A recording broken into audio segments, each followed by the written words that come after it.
Si Attorney Howard Calieja. Attorney, magandang umaga po. Magandang umaga sa inyong lahat. Magandang umaga, Ted, at magandang umaga, Pilipinas. Opo, attorney, si Angela nga po ito, no, magandang umaga po sa inyo. Ang unang Yes, tanong po yes. dito, Good ano morning. po ba ang pinakalayunin ng trillion peso march na ito? Meron po ba kayong sigaw na pagpa-resign ng mga government officials? Ganito po yan, Angela. No? Tatlo po yung napakalinaw na ating isisigaw. No? Number one, ikulong, Mhm. ibalik, at ipakita. Pag sinabi nating ikulong, we want them accountable. Lahat ng mga corrupt na official, we want them accountable. No? Ibig sabihin na kailangan managot sila sa kanilang ginawa. Pag sinabi nating ibalik, that means restitution. Meaning, yung kanilang kinulumbat, yung kanilang ninakaw sa gobyerno, kailangan ibalik. At ang sigaw nga namin, dapat ibalik times 2 o times 3 o times 5. Hindi lang yung kung ano yung kinuha nila kasi dapat talagang pagbayaran nila. At kailangan mas masakit pa yung kanilang o mas mahal pa yung kanilang ibabalik sa kanilang ninakaw. At ipakita, meaning transparency. So, kailangan maklaro tayo na we have to be transparent in government transactions, government dealings, at kung anong mga pakikitungo natin, especially with the people's money. So yun ang tatlong natin, pero hindi ho tayo sumisigaw na ibagsak ang gobyerno or mag-resign or whatever, because ang gusto natin is we have to hold them accountable and we are not for any Okay. government transformation or something. But really transformation is between us, sa atin bilang tao. Mhm. Okay, kasi syempre ang tanong po dito, attorney, nakapanayan po kasi nila Manong Ted nung nakaraang araw sila Sir Renato Reyes at ang kanilang marcha naman ay sa Luneta. So ang tanong po dito, bakit hindi na lang daw po kayo magsanib puwersa? Opo, nag-uusap naman po yung aming dalawang grupo at hello? Opo, go ahead po, Go attorney. ahead, Attorney. Opo.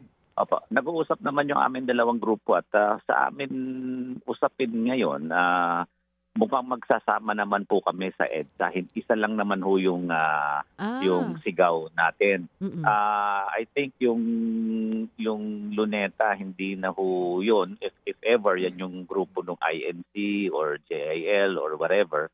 Pero I think yung nag-group, kung maalala mo, Angela, nung September 21, may EDSA group at may Luneta group. Pero ngayon na magsasanib puwersa na sila. Bagamat maraming issues, for example, meron silang mga ibang gusto o hinaing o sigaw. Sabi ko, doon lang tayo kung ano yung common. Ang common namin lahat na sigaw yung anti-corruption, yung accountability of public official, yung transparency, yung good governance. Ako, kung yun ang ating common sigaw, magsasama-sama tayo sa Luneta. Kasi nga, kailangan doon muna tayo sa kung ano yung common sa atin, imbis na kung ano yung medyo naghihiwalay sa ating grupo. Palagay ko, dapat siguro natin maiklaro lang muna, Attorney Howie. Una, sa huli naming panayam sa grupo nitong itong Luneta, doon sila November 30. Ito pong binabanggit nyo na INC na rally ay earlier, no? I think it's 17, Apo. 17, 18, 19. Pati po sa EDSA, meron din po sila, dalawa yata po ito. Pero it's separate, no? Yung November 30, ang sabi ng grupong ito, sa pinakahuling statement pa rin po sa amin, as of last night, no? Itong sila Kanato, ang mensahe po nila sa media nito pong dali lang po. Ito hong kilusang bayan kontra kurakot. Opo. Sa November 30 nga po, Luneta pa rin sila. And then ang sinasabi po nila, straightforward, kasi yung grupo po ng trillion peso march na iyan, ayaw pumayag na magkaroon po ng sigaw o placard na ang pinapapanagot ay Marcos Duterte. Specific po iyon. Yun daw po ang ayaw ng grupo po ninyo. Meron kayong reaction doon, sir? Ang pinapanagot naman natin Ted, hindi naman namin sinasabing ayaw kasi nga ang grupo namin is we are for yung buong corruption, yung buong gobyerno, whether umabot yan kay Marcos, kay Duterte, or whoever. Hindi namin sinasabi yan. Ang sinasabi lang namin, walang problema, panagutin natin kahit si Marcos, kahit kung sino man pa yan, or si Duterte pa yan, or whatever. Pero hindi ho tayo hihingi ng sila mag-resign o sila ipalitan at this point in time. Kasi nga, yung nga sinasabi ko, hindi naman po ito for a regime change. So kung ang gusto natin managot, tayo ay magkakasundo sa pananagot. Pero hindi yung para pabagsakin ng isang gobyerno o para magkaroon ng palit ng gobyerno. Hindi po yun na napapanahon ngayon, Sir Ted. So yun po ang sinasabi kong kailangan pagsamahin namin. Pero kausap ko rin na hindi si NATO ang kausap ko, pero marami rin akong kausap sa grupo nila na ang sabi nga namin, ang idea namin is really magsama kami. So we are working on that na talagang magsama yung Luneta Group at yung EDSA Group. So hindi pa ho yan klarado, pero sa aming grupo sa trillion peso, talagang we would like to be inclusive to include everybody. So we're really reaching out na magsama-sama po lahat. Okay, kumbaga po, may pag-asa pa ng unity. Opo. Alam mo, Sir Ted, talagang ako habang magsama-sama tayo, mas maganda. Yan po talaga. As I said, pareho naman ho yung gusto natin, managot sila, kung sino man sila, hanggang kung sino mang opisyal, hindi ho tayo hihinto. Pero hindi ho ito panahon na para magpalit ng any administration or government. Opo, pero but legally po, yung pong resignation ng nakaupong presidente o vice-presidente is constitutional. Wala pong paglabag sa batas yun. Wala pong paglabas yun, Sir Ted. Pero ang mangyayari po niyan, magtatawag yung kasi kung mawalan president, vice president, o senate president, or ang uupo, kailangan magtatawag siya ng eleksyon. It does not disqualify the vice president or any other official to run as president. So ganun din ulit yun. So it would remain, kumbaga malabo rin yung parang snap election in a process yan. So sa amin hindi rin kami papayag dyan dahil hindi rin malinaw kung ano ang mga proseso doon. Hindi ho naman siguro snap election kasi kung may uupong presidente o vice-presidente, you have to wait until the next election in 2028. Well, anyway, that's... Hindi po, kasi yung pag Senate President po yun, parang transitory po yan, nasa batas po natin, kailangan magtawag siya ng eleksyon. Okay, anyway, so... sir, dito po kasi ngayon sa mga sinasabi po ng ating nakakausap din na sa parehong panig, pati ho pagpapangalan sa mga proponents, mga mambabatas, ayaw daw po ng grupo ninyo. Pagpapangalan sa mga proponent ng project? Opo, ito ho yung mga sinasangkot dito, yung mga proponents, itong mga mambabatas, whether congressman o senator. Hindi ho di bawal yun. Kasi nga sabi ko, hindi ho bawal yun. Kung sabihin natin si Congressman X o si Senator Y, kasama dyan, kung sabihin natin sila managot. Managot si Senator, managot si Congressman, wala akong problemang ganun. Pero yun nga ang sinasabi natin. Hindi naman lang ho ito para to topple any government. Para nga klaro po tayo to make it peaceful. Yun po yun. So kaya nga sabi ko kahit si Speaker for example o si Presidente o si Saldico o sino man, kung sila ang managot at kung sila ang itawag doon, wala akong problema sa amin yun. Yun lang ang namin because that calls for accountability and accountability goes to everybody. Opo. So kung magdadala ka ng placard at naglagay ka doon na Senator Y resign or Congressman X resign, papayag po kayo?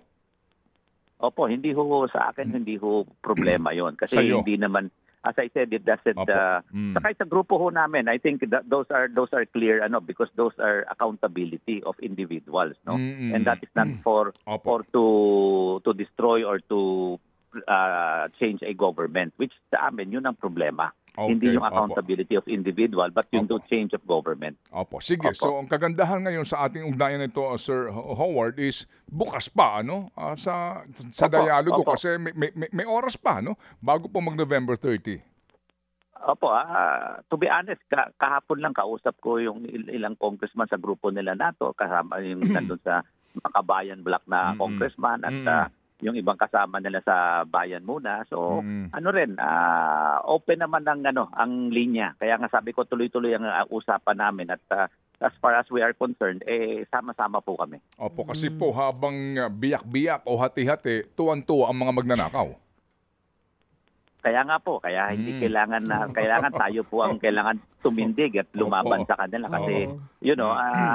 pag hinayaan natin sila, lalaki sila. Sabi ko nga, yung crocodile, Godzilla na sila ngayon, paano natin lalabanan yun? So kailangan sama-sama tayo dahil mas malaki na yung kalaban natin. Okay, sige po. So siguro makikibalita kami, Sir Howard, kung meron na pong update kayo dito sa inyo sa negosasyon, sa pag-uusap po ninyo Opo, para opo. sa common ground and common place po sa November 30. Meantime, Attorney Howard, tanungin ko lang po kayo.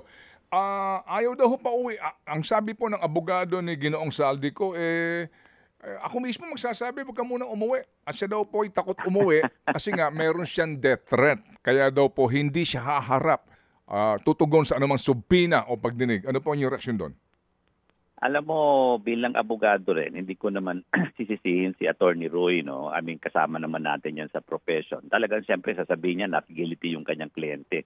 Alam nga naman aminin niya na guilty yung kanyang kliyente.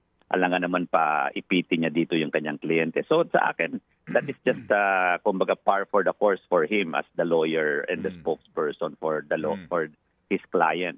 Pero kung sasabihin natin hindi natin siya pauuwiin, I think that is a disservice not only to his client but also to the Filipino people. Kasi kung sasabihin niya, pinagsisigawan ni Attorney Roy, hindi ka guilty. Kung hindi ka guilty, the best way to say that you're not guilty is to face the issues. Habang nagtatago ka, alam ng tao na guilty ka. Ngayon, kung sasabihin natin mayroon death threat, alam mo, Sir Ted, ako rin, ang dami kong death threat. I'm sure ikaw din, maraming death threat. At kung yan lang hindi yan issue, I think that's not an issue because if you're in public service, death threat is part of it. Kaya nga, alam mo, kung masasabi ko lang, every time nakikita ko dati si Saldi, 2-3 ang kanyang back na kotse, ang kanyang mga bodyguard, more than 1 dozen. Sasabihin mo, natatakot siya. At I don't think may katotohanan niyang death threat na yan. So I think it's just an issue that they want to skirt the problem na ayaw nila magpakita. Pero as I said, if you really want to clean your name, talagang kailangan you have to answer the issues. Kasi nga, problema yung hindi pagsagot. And it is more of disservice not only to the Filipino people but to his client na hindi nila sagutin ang mga issues. Okay, sige po. So, sa kabilang banda po naman, reaksyon lang po ninyo dito po sa placard na dala kahapon nitong si Chairman Andy Reyes. What the world needs now is love, not greed, not selfishness. Alam mo, totoo yan. At alam mo si Chairman Andy, mahilig kumanta yan, mahilig sa mga banda yan. So, siguro nadadala niya yung kanyang likeness for singing dyan sa kanyang tingin ko it's his way to lighten up the mood kasi masyadong mainit na ang topic o ang issue nitong flood control. I think it's him to put some humor to lighten it up para malaman naman na hindi naman talaga kumbaga kailangan na maging tawag dito maging stressful ang kanilang trabaho kasi nga ang dami nilang kailangan pang imbestigahan at sa tingin ko it's a one way to lighten their load as they investigate. But I think kailangan siguro sa ICI kay Chairman Andy medyo bilis-bilisan nila. Maganda yung kanilang ginagawa na marami silang kinakasuhan pero tingin ko kailangan pa nilang bilisan because they have to cover a lot of ground, buong Pilipinas, hindi lang Bulacan, hindi lang Mindoro, hindi lang Albay, hindi lang Bicol, but I think they have to cover more ground at makita na talaga itong systemic na corruption natin buong Pilipinas at marami pang mga kumbaga official na mas mataas na kailangan nilang kasuhan. So what the world needs now is love and a little speed. A little speed. Wag lang a little, much speed. Pero attorney, wala ba kayong, hindi ba kayo nagtataka? Ngayon po na naman, itong tatlo sa BIR, tax evasion, sila na naman. And then itong pinakahuli, sila na naman. Di ba nagtataka? Sabi ko nga Sir Ted, kailangan pa mas marami pa silang kasuhan, hindi lang naman sila lang kasi itong tatlong ito nakasentro na naman sa Bulacan lang ito, maraming pang areas. At saka sa akin lang, kung titignan natin, nagsimula ito 2016. Kung lumaki ito, naging Godzilla ito 2016. So simulan natin panahon ni Duterte, hindi lang panahon ni Marcos ang titignan natin. Panahon ni Duterte, sino ba ang mga speaker noon? Sino ba ang opisyalis noon? Sino ba ang Senate President noon? Sino ba ang mga congressman at senator noon? 2016 hanggang ngayon. So I think that's why I said kailangan bilis-bilisan ng ICI kasi nga hindi lang naman isolated sa Bulacan ang problema, kung hindi buong Pilipinas at starting 2016 onward. Opo, sa kanila pong pinapangako pati ni Vince Dizon na may makukulong by December doon magpapasko. Opo, wala hong duda itong tatlo makukulong ito. Ano po, no? Oo. Pero yung iba, yun, hindi ba kayong tatanong din? Oo, maliban sa tatlong ito. Ang gusto ko nga, sabi ko nga, mas malalaking dapat kung congressman, senator, yun ang kailangan makulong natin, secretary of DPWH. At siguro, ang kailangan ipangako nila, Sir Ted, hindi lang makulong kailangan makonvict kasi may nakukulong pero nakakalaya. Tama. Dapat makulong, hindi na makalaya at makonvict at ibalik sa tao ang pera. Hindi lang yung makulong. Pwede naman makulong tapos pagdating ng January lumabas na mapalaya nila. Tama pa rin sila, napakulong nila ng December ng Pasko. Pero kailangan tuloy-tuloy na, hindi na lumabas. 'Di ba? At yun nga, makonvict na sila, tuloy-tuloy na. Opo, talagang ang galing ni Attorney Howie, no? Baka nga naman ipakulong ninyo, optics lang, tapos pagpapiyansahin ninyo by January. Hindi po ba? At ang sinabi naman nila, Sir Ted, makukulong sa Pasko, hindi naman nila sinabi hanggang New Year. Baka New Year, nakalaya na yan. Di ba? Pwede rin naman po, attorney, yung di ba ang nangyayari, madalas sa atin, history na yan, na kapag nagpalit ng administrasyon, nagpalit ng Pangulo, laya na din yung mga pinakulong. Kaya nga, Angela, gusto kong sana talagang tutuhanin ng Sandigan Bayan yung kanilang pangako na 6 to 8 months tatapusin nila ang kaso na dapat 6 to 8 months may conviction na. Para tuloy-tuloy na. Kasi pag na-convict yan, siyempre tuloy-tuloy na yan. Kahit na rini-review ng Supreme Court yan, nakakulong sila, mas matagal sila. At sana, yun din naman sa Supreme Court, i-uphold yung conviction nila na sa Sandigan Bayan, hindi yung rini-reverse. Hindi katulad ng iba, pag reverse, patatakbuhin mo, magiging senador, ayaw pa ibalik yung pera. So yun ang problema natin. Kasi nga yung panahon ni Napoles, walang naging accountable. Kaya kita mo, lumaki ito. Kasi yung 2013 na PDAP scam noon, walang nangyari. Diba? Ilan lang yung ang nakulong si Napoles. Pero yung mga congressman, yung mga senator, nakalaya din. So I think dapat lesson na sa atin ito na dapat this time hindi sila talaga pakawalan at dapat talaga makonvict sila at makulong in finality. Hindi yung makawalaya sila after a few years. At hamon din sa Ombudsman at sa DOJ doon sa tibay ng ebidensyang hawak para sa conviction. Kasi ang hamon nga ng abogado ni Ko, prove it. Yun po sinasabi niya.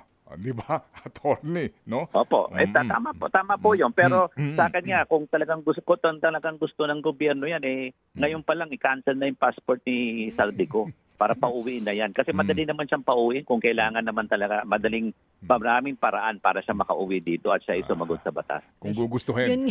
Yun nga tatanong ko kay Attorney Howard Manong Ted Kasi sinasabi nung lawyer ni former Congressman Zaldico, sabi niya, madali naman yun kaso wala namang pang kaso, 'di ba? Na ifina-file. Anong kaso? 'Di ba? Anong kaso? Bakit niyo isususpend yung kanyang passport? So ano po sa tingin niyo, bakit hanggang ngayon napakadali lang naman po ata yun na 'di ba po makasuhan sana para pag may gusto, may paraan. Pag Opo, ayaw. Yun nga, kung may gusto, may paraan. At maalala natin na Sir Ted, Angela, nung nag-violate siya ng kanyang passport regulation, siya congressman pa noon. So may violation na siya nung time na yon. Hindi siya, kasi ini-skirt nila ngayon yan, hindi na siya congressman, so wala na siyang violation. Pero nag-violate na siya nung siya congressman pa.